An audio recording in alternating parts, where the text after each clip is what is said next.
everybody. Welcome to the Cupid's Coach podcast. I'm your host, Julie Ferman, inviting you to transform me to we through the very process of doing your dating well. That means better than you've done it before, better than you've ever done dating before, because the way you've been doing dating so far, well, it hasn't yet delivered the intended result. So we keep learning and we keep growing, and we use dating as the vehicle for personal growth and development.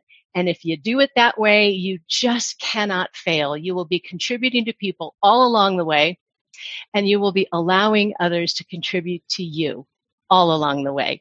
Every good thing that happens in dating, you can pat yourself on the back because you're doing it right. And anything horrific that happens, well, we get to analyze it, take a look at it, learn from it, so we don't fall into that trap again. It's that simple. It's all about that.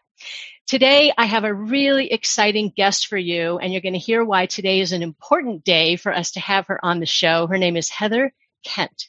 She's a registered psychotherapist. Her background is in trauma assessment and treatment. I imagine some of you listening might have experienced a little trauma in your life. Maybe not you, just the other people. Okay, yeah, there's trauma. And she's also #1 Amazon best-selling author of the books, I Left My Toxic Relationship, Now What? And the other one is Heal from Your Narcissistic Ex. I'm interested because I hear a lot of people talking about narcissism, so it's something that we're going to address today. Much of Heather's personal practice is focused on helping clients through the process of recovering from the trauma of abusive relationships. Heather resides in Ontario, Canada, and she is on the show today. Welcome, Heather. Thank you so much. I'm so excited to be here. This is a fantastic day and a great opportunity to meet you and speak with you. Oh, it's so much fun. And how I found you is because somebody I just recently did a podcast episode with, Michelle Jacoby with DC Matchmaking. You and Michelle know each other from workshops you've done related to book writing, right? Absolutely. That's right. Yes. And that's actually from Washington, DC. The woman who we work with is in Washington through a program called the Incubator. Yeah. And so Michelle just sent me a message and says, oh my God, you must stop everything and call Heather because she's going to be a great podcast guest. And here we are. Fantastic. Well, thank you so much for having me. You're welcome. And why is today such a fun day for us to be doing this? Something's happening today. Oh my gosh, it's a big day. So my first book, I Left My Toxic Relationship, Now What?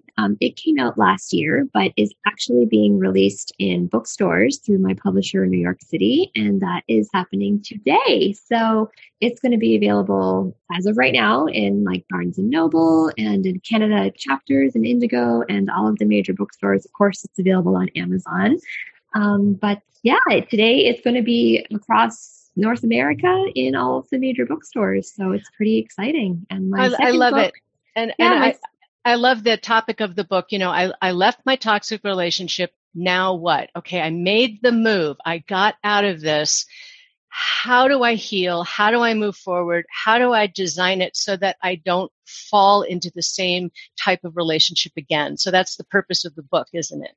Exactly. Yeah. And healing and be able to move forward in a healthy way and holding yourself in a way that is going to allow you to find healthy relationships moving forward. Yeah. I think it's great. And tell me a little bit about your relationship history, because you've got some experience with this, and then kind of the journey, because today is much different than 10 years ago. So tell us about that. Absolutely. So I've actually been twice married and twice divorced in my past.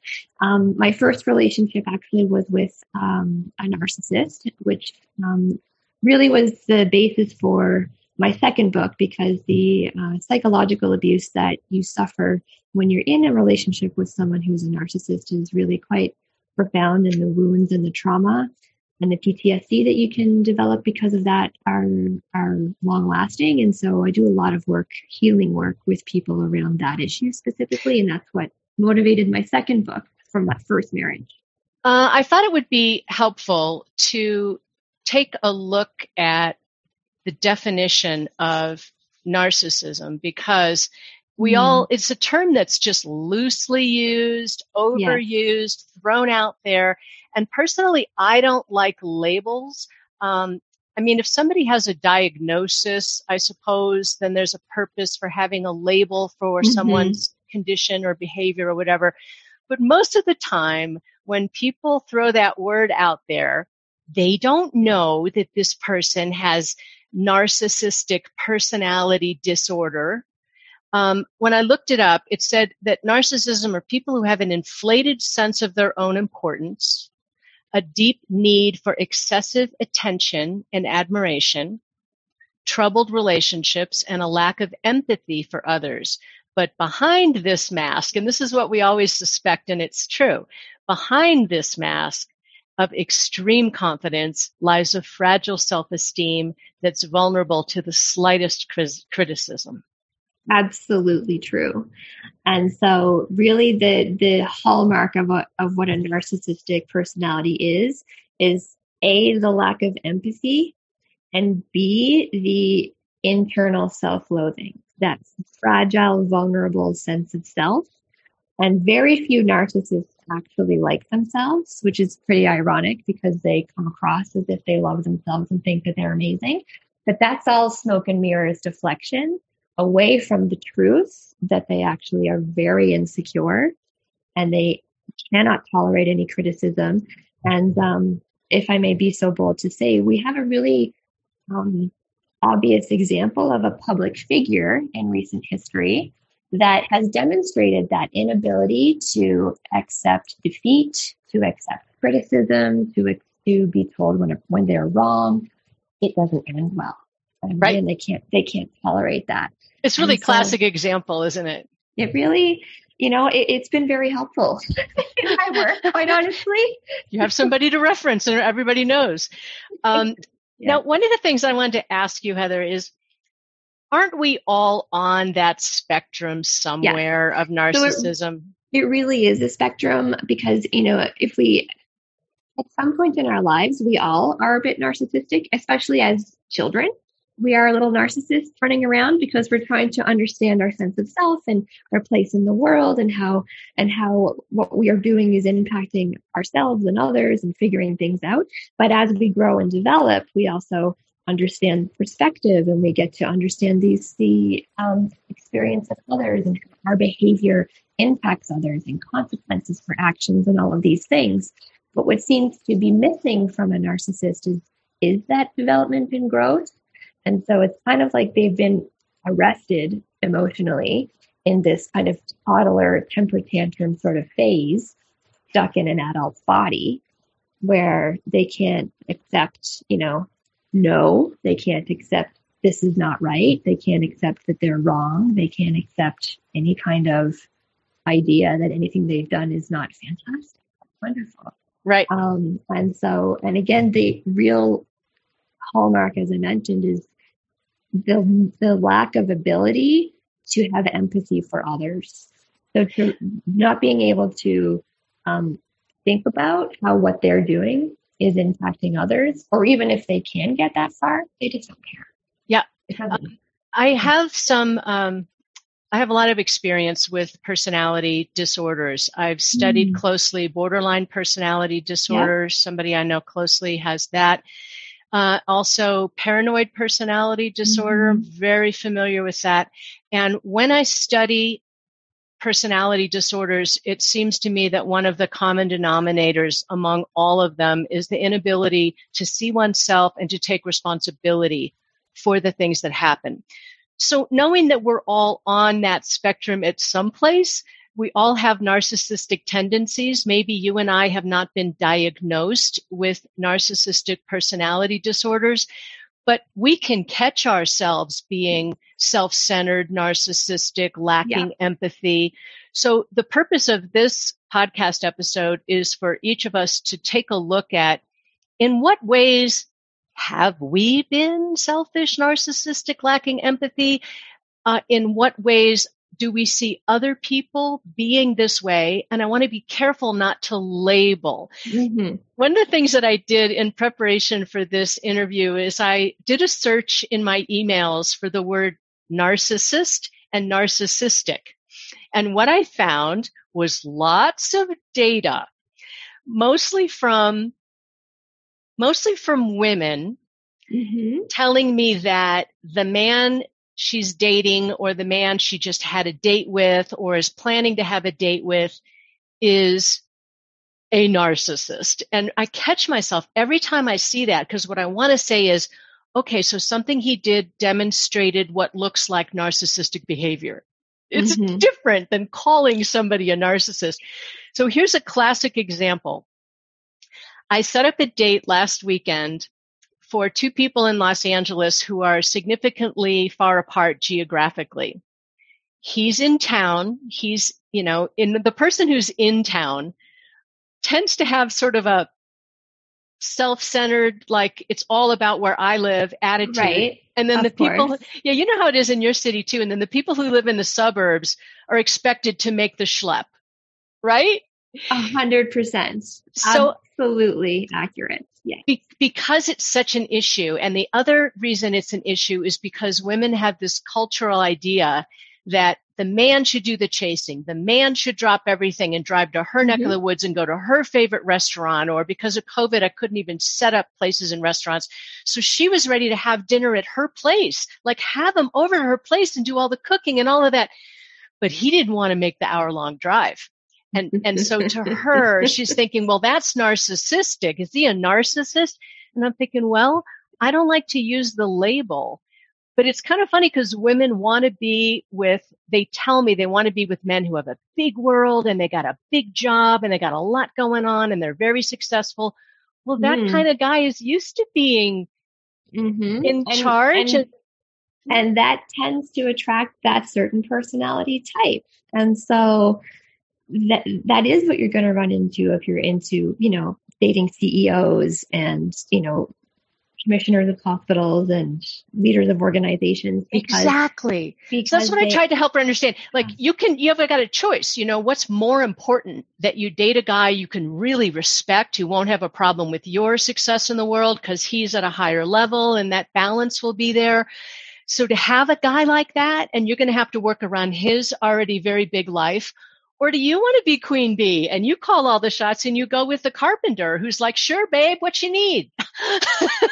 Absolutely. Yeah, 100%. And so I'm like, I don't know if he's a narcissist or maybe he's just, I don't have to make that effort because there's women who are much closer.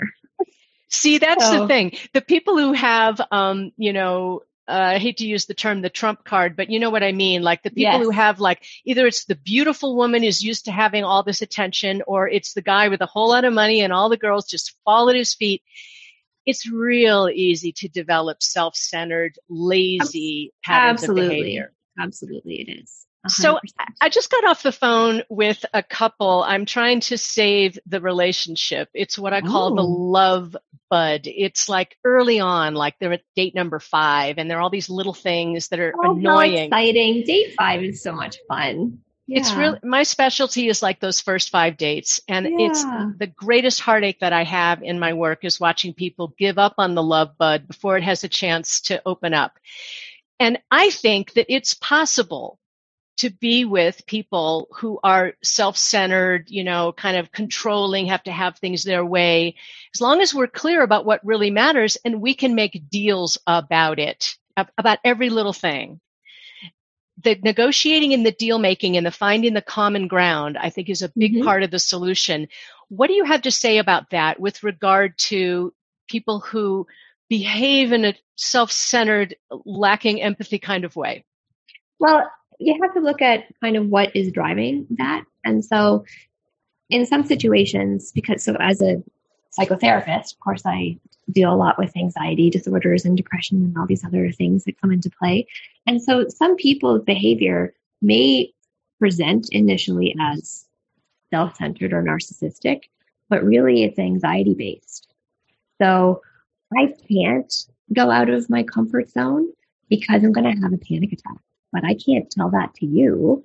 So I'm just going to be nonchalant about it and just say, hey, no, I'm not going to do that. It's not worth my time or whatever it is. It's really not necessarily, that this person is a narcissist and it's all about them. It's about the discomfort is so unsettling because of their own anxiety that they can't step out of the comfort zone. I love that you're saying this because I can relate to it myself in a relationship that I have with somebody who's got one of these personality disorders. And I find myself wanting to be able to just leave when things get volatile because I'm afraid of who I can be when I'm at my worst. And I don't want anybody to have to see that. And I don't want to have to see myself at my worst. So I will choose to take myself out of the conversation, go take a walk, take a breather. And that's necessary. That's necessary when you have relationships with people who do have these it's like disorders. I don't want the panic disorder, and I don't have panic disorders, but I can turn into the worst version of myself, and I don't want anybody to see that. So that's about boundaries. And so boundaries, 100%. Yeah. With this particular person, I put my foot down and I said, I need you to understand, and I need you to get it, that whenever things heat up and it's getting volatile, you need to let me get to the door and go out and take a walk. Oh, 100%. And they have to respect that boundary is in place. And the interesting thing about personality disorders is that people don't love boundaries. They'll push back against them and try to get around them and try to make bargains with you around the boundaries that you try to put in. And so you have to be really firm with the boundaries. And boundaries is something I talk about a lot in the work that I do. In establishing new relationships with people moving forward and not being a people pleaser and that as a recovering people pleaser, right? It's really important to have boundaries. And how we get those boundaries is we get really clear with ourselves about what truly matters. And then we have the courage to have a compassionate, courageous communication, a conversation about it so that you can say what your needs are and make a deal. Can we make this compromise? What are my bottom lines? What are your bottom lines? What are the deal breakers? And if this thing isn't a deal breaker, and then how can we work with it? Yeah. It sounds so easy when we talk about it intellectually. And then there's the heat of the moment when emotions are flying and, people are feeling not valued and people are feeling compromised and all of that. I just believe in love, and I believe that we can always step our game up in terms of being compassionate and understanding of other people. And part of it in the communication is about respecting each other enough to let the other person finish what they want to say before we jump in. Absolutely. It's so hard. So tell about, you had these challenging relationships, but then something happened, and then tell us about where you are today. So, as I mentioned, I've kind of been on my own journey. And as a result of, having been a victim of narcissistic abuse and then healing from that, and how I did that was I engaged in therapy work. And so it was in therapy that I learned what narcissistic abuse is, and when I learned what gaslighting was and how I was gaslighting. Tell us what's gaslighting. So gaslighting is the most common form used by narcissists of emotional abuse. And so basically what happens is they will do things to make you question your own sense of reality and to question whether or not things happened the way you believe and feel that they did. And so they'll say that I never said that. That never happened. Revisionist history. Revisionist history 101. You're overreacting. That was just a joke. You have to calm down. You're very emotional. This is because of your emotions. Or I only did or said this because you did or said this. But most of the time it's that never happened. You're remembering it wrong. I never said that. And then you get that so often, or they twist it into making it seem like you misunderstood the entire situation and you just misinterpreted and you got it wrong. And so then you question and you're like, well, maybe I did misunderstand that. Maybe that wasn't actually what happened. And over time, that erodes your self-esteem. 100% into non-existent. And so start to question yourself, and maybe it really is all about me. And I am wrong all the time. Yeah. And it is my fault. Everything is my fault. And you internalize that and you believe that to be true. And so I had to work through all of that and understand that was all a lie. And so, and that I had been manipulated in this way for 8 years. And, so that's, I learned all about the gaslighting the flying monkeys, the people that they will get into their realm of life to try and turn them against you and do their bidding and believe what they say and use that against you later. In my case, he did that with my family. And you got to a place where you said, you know what? I just don't want to live this way. It was a couples therapist who told me I had to leave because it was a toxic situation. It wasn't healthy. He dragged me to couples therapy and tried to shame me in front of the therapist. And she was obviously wise enough to see through it. And she took me aside and said, you need to get out. This is not a healthy relationship. And so it was at that point, it was like I got smacked across the face and was like, oh, okay, so it isn't just me. So yeah, that's how it ended. And you were already deep into your understanding of psychology and all of that. But when it's happening in our personal lives, it's not as easy to see as when we're studying other people. It's so hard. And at that time, I wasn't a therapist myself. I was a teacher. And so I hadn't gone back to do my master's yet in psychology. So I had no idea and he was my first real serious relationship. We started dating when I was 19. I was very young and I had no frame of reference. So you can thank him for your career. 100%. I'm very grateful. Then what happened? What happened between number one and number two husband, if you don't mind sharing? It was the healing process. So it was doing all of this work and rebuilding my self-confidence and rediscovering my passions, because you really lose who you are when you're in a relationship with someone who's abusive towards you. Like I had long forgotten the things that I loved to do for myself, because everything was all about what he needed and wanted and whether or not I was going to say or do something that was going to set him off.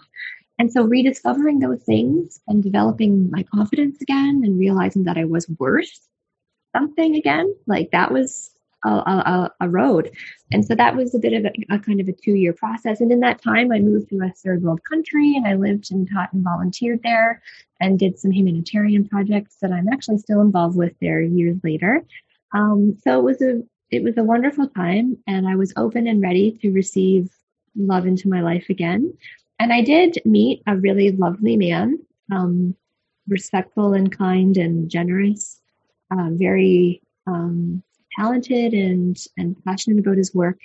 But again, because I didn't have any frame of reference in my past, I didn't grow up with addictions in my life or in my family, which I'm very blessed. But I didn't recognize the signs of addiction, and he was a closet addict. And I didn't know that until after we were married, because he was so good at hiding it. Was it serious drugs or pot smoking? What kind of? It was alcohol. Yeah. And because it never impacted his work, it never got in the way of, like, he never drove. So he was very good at being covert around that issue until it became so obvious to me, because I lived with him and we were in a small place. He couldn't hide it anymore. And I was able to see how terrible it actually was and how detrimental it was. And I went on a journey trying to help him help himself. But it was a very isolated journey where I wasn't allowed to talk to my family about it or his family about it. And so I had to lie and pretend that everything was great. And all the while waiting and hoping for him to get better on his own and to do things, because he had a great excuse that because of the work that he did, he wasn't able to go get help because he could get reported and his livelihood would be on the line. And so that's not something that I was able to do in terms of getting any kind of support. It was me alone on this island. And you know this, and so many people listening know it, that we can't cause anybody else to give up an addiction. We can't cause it to happen. I had a wonderful podcast interview with James Swanwick, who has the 30-day no alcohol challenge and Project 90. Yeah, he is awesome. And I've seen so many people jump into that program and begin to change their relationship with alcohol, whatever the substance is that they've been leaning on. And I like it because it's not like I'm a horrible person. I have a disease. It's easier for people to jump in guilt-free than AA, for example. It's just my experience. Yes. No, I agree with that 100%. There's a lot of shame associated with addiction. So, all right. So you realized that. And then you healed, you got out of that So relationship. I had to make the decision, like, I couldn't want it for him enough for him to want to do anything about it, right? And so the breaking point came when he said, I want to have a child as my reason to be sober. And I said, that's a little scary. I'm not willing to play Russian roulette with a child's life. So I'm going to have to go ahead and put my foot down on that issue and say, no, that's not happening. If your wife, yourself, your work, your family are not reasons enough to stay sober, a child is going to make you want to drink more, as far as I can tell. And you're right. I've had 2 children. That's right. Yeah. So I don't think that's going to be the solution to this issue. And so he'll tell people that we ended things because I didn't want to have children, which isn't entirely accurate. But in that situation, I certainly did not want to have children. And so that is when we parted ways. And the healing from that, of course, had to go through a different journey, but nonetheless a journey. But all of these experiences have really helped me to be, I think, a better therapist to others who are going through these issues and who are suffering and who have been through these scenarios of abusive relationships. And these people have shown up, men and women, in my office. And this is what I've heard so many times. And so it's my clients that actually inspired me to write these books to help more people with this issue. I'm so glad. Your journey is so similar to mine and so similar to my sister's, who I've also had on the podcast. She helps people with their relationship to food and nutrition and weight loss and all of that. She struggled with it her whole life. And now she is the ringleader for all of us, and all of her products. And it's just wonderful. I think that we are better at our jobs if we've experienced the pain on the other side. Absolutely. I had huge issues trying to get through doing dating well. I was doing it horribly. Finally hired myself a coach and started doing things totally differently. And that led to not only finding my guy, but 30 years in this industry helping other people. And I've tried to retire. I'm no good at retiring. So I just keep reinventing it in a way that gives me more freedom, and it works out. So catch us up now, because there's something interesting happening for you romantically at the moment. Tell us how that happened. Absolutely. So as of this month, I am 5 years out from my marriage, like from my divorce from my second husband. And I had no idea that 5 years later, I would end up living in a home, sharing a home with the love of my life. He is my match in every way. He definitely doesn't complete me because I'm complete all on my own, but he complements me so beautifully. And we are so just harmoniously in sync all the time. And it's so funny because he was also married to, unfortunately, a narcissist as well, which is something we had so many things in common. And the hilarious thing is that we had gone to the same school in university, and we were in the same program even 1 year apart, and we never met. We went to the same pub every Friday and listened to live music. He's in a pipe and drum band. I was a Highland dancer for 2 decades. Like, we just lived these parallel lives for decades and did not ever really cross paths. We crossed paths but never met so many times. It's just beyond bizarre. And so what started out as these many crazy fluke things in common and, similar humor, and we would finish each other's jokes because we too have, we would say the same things. What started off as just all these, things in common have grown into this real bond, and just we have the same core values and we have the same approaches to life. And it's just, I never knew it could be so easy, because my experience is that relationships are really hard and they can break you almost, And this so one's easy. We were both so in shock around the two of us, just like, what is supposed to be like so this is like, this is it? Like, it's just this easy? Because not both of us had been through, a lot with our previous partners, and navigating through abuse that we didn't know we were navigating. And so to be with one another who are, we both feel like neither of us have to work hard, and the other person feels that we're doing so much for them. And we just have this mutual respect for one another, and we enjoy spending time together. We also are supportive of each other's jobs and like rooting for one another to be successful. And he has 2 children with his ex-wife. So I am so blessed to have these beautiful little girls, in my life now as well. 50% of the time. So it's a real, I could never imagine a more beautiful scenario for myself. I didn't know that it would ever happen. Oh, and I was okay I'm with it. so happy to hear it. And it's really good for people listening to know that you can come from a history of tragic relationships and grow your way into the ability to have a beautiful, healthy one. Now, you mentioned to me, and when we talked earlier, that you met online. Who picked whom, and how did the first date happen? It was one of those swiping situations, so both people have to swipe for you to be a match or whatever. Right. And I believe it was the app where the woman has to be the person to communicate first. Bumble. Yes, Bumble. Yeah. So because that's kind of how I felt most comfortable. I didn't want to be like bombarded with solicitations. And so I was the one that reached out and said something. I made a joke about something in his profile. And so that just started our conversation. And then I'm constantly telling women to do this. Just this morning, I'm coaching one of my clients who's, we're trying to get the second date to happen. And I babysit the living bejesus out of the first date for my clients. I orchestrate everything, confirm it all. But after that, I let them both know how the feedback was. Hey, he said he thought it was great, wants to see you again. She said the same thing.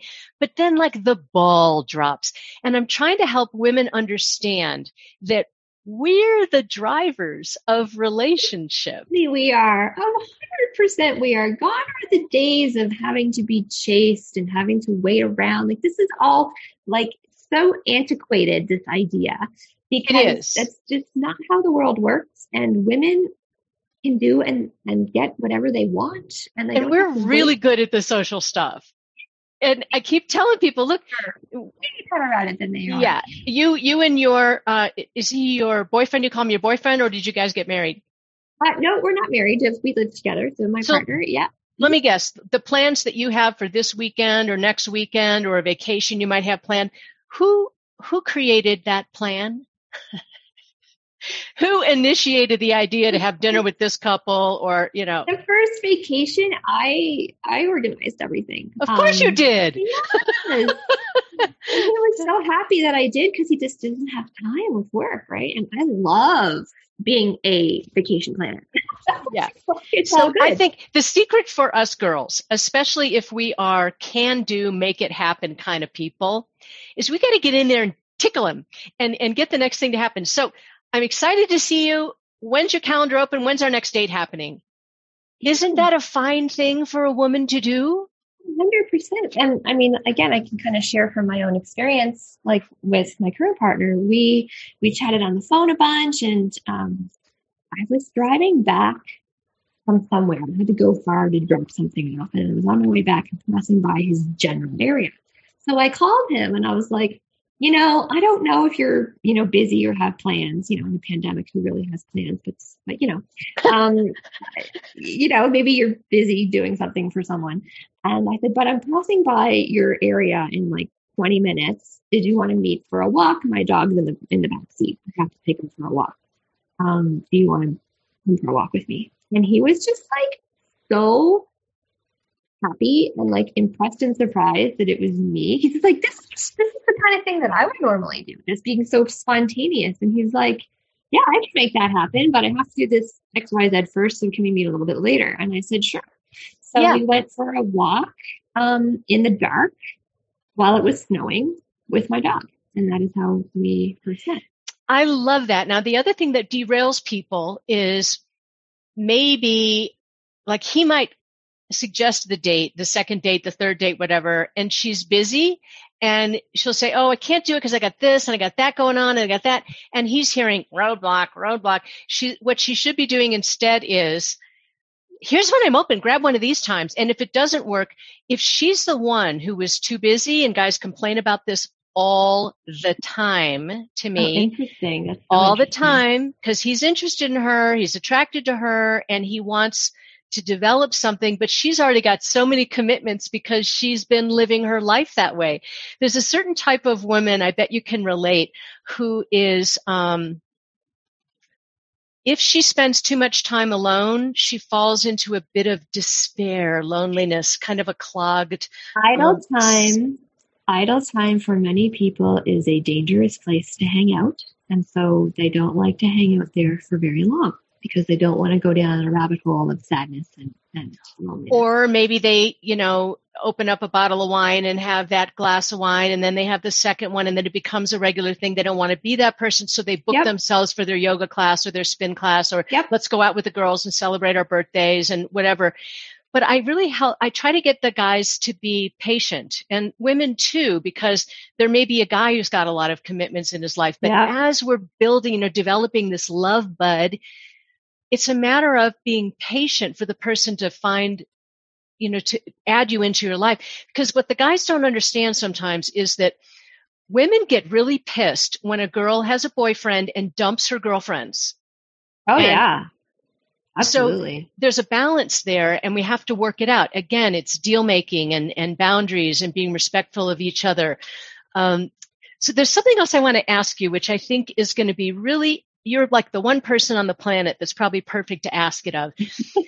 Given that this self-centeredness and narcissism, we're all on the spectrum someplace, we may not be the person who's on meds for it or has been to a psych ward over it, but we've all got the tendency to be self-centered. How do we remind ourselves and practice the fine art of being other-centered? It's a really simple question. Would I want someone to treat me this way? So how would I want someone to treat me? And so am I doing that? Am I showing that to other people? So is this action or is this thought something that I want someone to send in my direction? So something that I would enjoy receiving from someone else? And the answer is usually no. And so if we can't honestly say that, yeah, I totally wouldn't mind that, that's fine. Or I would never say that to another person out loud. Well, then, or, it's all about like, how would I want to be treated and perceived and received? Mm-hmm. And so if we can kind of keep it in perspective that way. And it's the same is true for like the negative and damaging self-talk that we can, like we all have that inner voice, which is our little ego voice, by the way. All right, that's our inner narcissist is that negative inner critic voice that we have. That's our inner narcissist that tells us you're a piece of shit. Yeah, 100%. So that's actually narcissistic when our inner voice says, I can't believe you just did that, Julie. You're just a horrible human being. Shouldn't you know better? So that's a narcissistic thought. Well, and another really classic one is like, well, it's okay for XYZ people to do this, but it's not okay for you, right? Like, you should have done better. You should have known better. You should have, been able to anticipate that. Really? Why am I the exception? What made me so special? Seriously? Like, no, that's not a thing. I'm not the only one. How we save ourselves is we realize, ooh, I just had a narcissistic moment. Shame on me. I'm going to go apologize and clean it up and vow not to do that particular thing again and let it go. I mean, we're all programmed with this voice. Like, it's part of who we are. And it initially existed to keep us safe from danger. But we've evolved and, there are no longer saber-toothed tigers chasing us. So, but our little voice hasn't figured that out yet. And so our brains haven't evolved past that. And so that little inner ego voice, that's the part that feels really hurt and bruised and gets offended. And if we can I always say to people, you're not responsible for the first thought that you have when something happens, because that's your ego voice, but you are responsible for the next one. I love right? that. That's beautiful, Heather. Yeah. That's beautiful. And And we really so, need to cut ourselves some slack when we demonstrate this very absolutely. human, this flawed Yes. human. It's been said many times that we're here to work out these things, that the Yeah. purpose of our lifetime is to grow. And we all have those moments where we're just like, that person should have done this, or I can't believe they did that to me. We all have those moments. They're normal. It's part of how our brain develops. But then we can put that aside. What differentiates us from a person who really is a narcissist is that we can put that aside and be like, no, maybe something else was going on for them, right? And we're able to work through it and figure out there's probably another reason or a different perspective that I'm not seeing. Yeah. And that's what differentiates us from the person who is malicious and unkind and self-serving and only out for the attention and the supply that they need to fuel their insecurity. And when a person is at that level of extreme on the spectrum, they're not fit for relationship, and other people have to protect themselves and realize what's going on. And I'm glad we're talking about it. I've addressed this topic more than once on the podcast, but it's really important because women are asking me to introduce them to strong, powerful, successful men.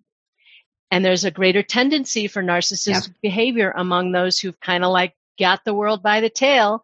Yeah. And I think that we need to get clear about what really matters.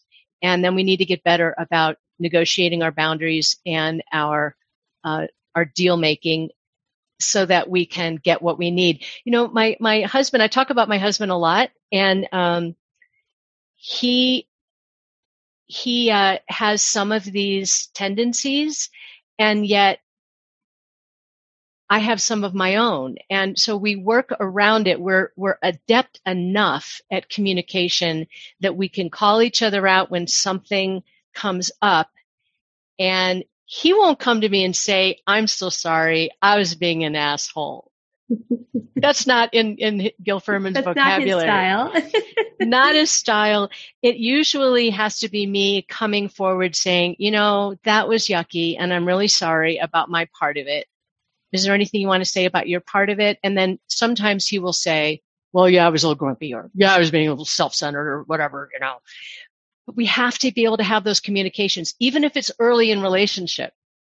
Not all people who demonstrate narcissistic behaviors are toxic and we can't be with them. No, that's exactly true. And so it's like you said, it's a spectrum. But when you are involved with someone, and the other thing I want to say to listeners is that we often beat ourselves up for being in these relationships. Like I hear the most from women, oh my God, how could I be so stupid? How could I let this happen? How could I, you know, why did I stay so long, etc.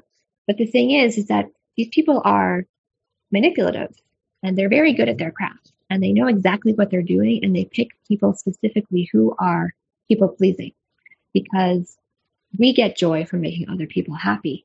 They survive on getting what we call narcissistic supply, which is attention and energy from others. They can't exist without supply. And we give that constant supply all the time to our detriment. And so in the beginning, everything's wonderful. He presents as that amazing, charismatic, loving, generous, kind, over the top, grand gesture, roll out the red carpet and rose petals kind of person. And they make you feel like you are the most incredible human being on the planet, and that you saved them, and all the things that just make you feel like you are untouchable. You're on top of the world. And that is what we call the idealization phase. And that's the part where you really develop this true love for this person who isn't able, doesn't have capacity to love, because love is conditional for a narcissist, whereas for most of us, love is unconditional. And in that beginning stage, that's what we think is the real person. And we cling on to that desperately. As we go through the relationship, it changes and morphs over time, and the abuse, it becomes a cycle. And as the cycle goes around, They start to devalue you. They make fun of you. They cut you down. They are sarcastic and mean towards you. And then they'll totally toss you aside and not give you any attention. You'll get upset and maybe decide you're going to do something about it and leave. They can't have that. So then they suck you back in, called hoovering, with that idealizing. You're wonderful. You're fine. So they give you just enough of that to keep you on the hook. And you go around the cycle again, thinking things are going to get better. And this is the cycle of abuse. And there's nothing wrong with you if you were in this relationship for however long. You were a victim of emotional abuse. And you know, we don't judge battered women for going back to their abusers because they're stuck in that cycle of abuse. Well, the psychological wounds, I would argue, are much deeper than the bruises, and they take a lot longer to heal. And so we need to cut ourselves slack and give ourselves a lot of grace and compassion around, you know, having been in one of these relationships or having been in them for however long, because there's nothing wrong with you. You didn't know, you couldn't see. And then that's part of the healing process too. And let me guess, the purpose of your 2 books is to help people get clear about what's their part, what's the other person's part, how to begin the process, how to move through the process of healing. That's right. Exactly. So which one do they start with? I want people to know how to find you and how to work with you because you're available for private consultation as well as good. Absolutely. Yes. I'd be happy to meet with anyone who would like to discuss their issues and what they're going through. And what's your website? It's very easy. It's heatherjkent.com. So it's just my name, heatherjkent.com. And right there on my website, there's a button at the very top. It says click to schedule an appointment with me, and it'll take you to my calendar and you can book a time to meet with me. And it's absolutely free. It's just to get a consultation with a registered healthcare professional, mental health. Wow. So you'll do the first consultation for free? Yes. Yeah, I do the same thing. I'll give anybody a 30-minute call because I want to help them figure it out. And it's kind of interesting because with the COVID environment that we're living in right now, we're doing all of our therapy sessions. Everything's virtual. Everything's virtual. And actually, it's interesting. Before the pandemic happened, I had moved my private practice to online because I was working at a college as well as a therapist for students. And so I couldn't be like traveling back and forth to a physical office and the college that I worked at. So I had already moved my private clients online previous to the pandemic. So when this happened, I was already kind of in the zone of this. And so I'm very used to doing therapy and doing work with people over Zoom. So this is how I much prefer it. I have a therapist we've been working with our family for years. And when I work with him now, I find I get more out of it because I'm not like, scrambling, take a shower, get in the car and drive and traffic and all of that. What I do instead is I spend the 30 minutes prior really organizing my thoughts about what I want to talk about, what he can really do to help me. So it's really wonderful that our listeners have a chance to find out about you. So we've got your website and your 2 books again. Tell me again, which one should they read first?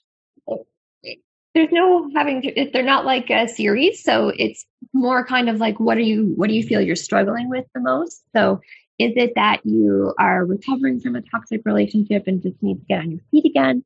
Or do you feel that you've been, the victim of psychological abuse? Do you feel like you've been through some trauma? You've got some PTSD, and that's the work that I do with the healing your narcissistic ex. All right, say your website one more time.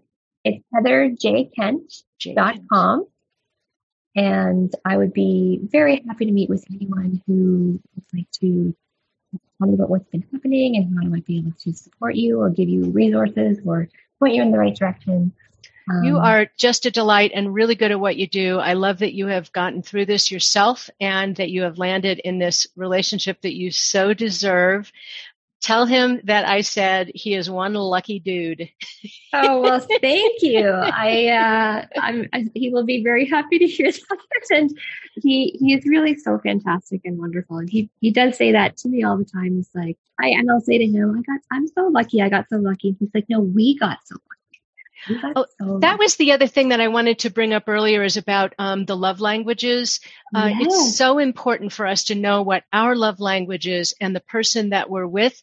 What's that person's love language so we can know, is it quality time together? Mm-hmm. Is it affection? Is it acts of service? Is it, gift giving, or is it somebody telling me I'm beautiful? You got to get to the source of that early on, because we can easily make adaptations. If I'm with a guy who needs to be told he's handsome or that he's valued, I can remember to use those words. Yeah, absolutely. We actually talk about that one of the first phone calls. He was like, "Do you know what the love language is?" I'm like, "You know what love languages are? You are awesome."